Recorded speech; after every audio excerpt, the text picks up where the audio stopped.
এবার যুক্তরাষ্ট্রের উপর চটেছে ইতালি।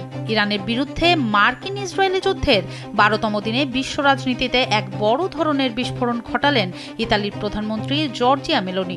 সাধারণত পশ্চিমা মিত্রদের রক্ষা কবচ হিসেবে পরিচিত এই ডানপন্থী নেত্রী এবার সরাসরি যুক্তরাষ্ট্র ও ইসরায়েলের সামরিক হস্তক্ষেপের কঠোর সমালোচনা করেছেন।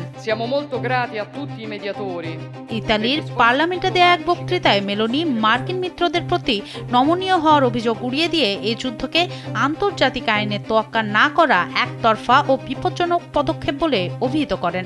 জীবন অবাক না করলে কে করবে? 28% মিল্ক ফ্যাটের অবাক করার সাথে ফ্রেশ মিল্ক পাউডার। জীবন অবাক করুক প্রতিদিন। ট্রাম্পের ঘনিষ্ঠ মিত্র হওয়া সত্ত্বেও মেলোনি স্পষ্ট জানান, একতরফা এই যুদ্ধ বিশ্ব ব্যবস্থাকে খাদের কিনারে ঠেলে দিচ্ছে। তবে সমালোচনার পাশাপাশি মেলোনি একটি হুঁশিয়ারিও দিয়েছেন। তিনি সতর্ক করে বলেন, ইরানকে কোনোভাবেই পারমাণবিক শক্তিধর হতে দেয়া যাবে না। সেখানে স্পেন ছাড়া ইউরোপের অধিকাংশ দেশ কেবল সংযম দেখানোর কথা বলে দায় সারে। সেখানে মেলোনি স্পষ্ট ভাষায় যুক্তরাষ্ট্র ও ইসরায়েলের পদক্ষেপ নিয়ে আক্রমণ সবাইকে চমকে দিয়েছে।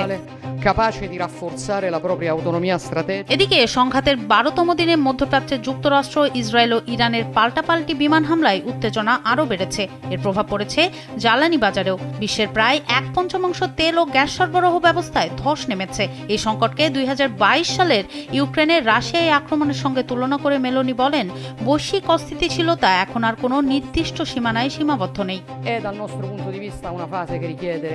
তবে সমালোচনার পাশাপাশি জাতীয় স্বার্থ রক্ষায়ও তিনি অনড়। উপসাগরীয় অঞ্চলে মোতায়েন থাকা ইতালির ২,০০০ সৈন্য ও হাজারো নাগরিকের নিরাপত্তায় দেশগুলোকে আকাশ প্রতিরক্ষা দিয়ে সহায়তা করছে ইতালি। কারণ সেখানে শুধু কৌশলগত অংশীদারিত্বই নয়, বরং ইতালির ২,০০০ সেনাসহ হাজারো নাগরিকের নিরাপত্তা জড়িয়ে আছে।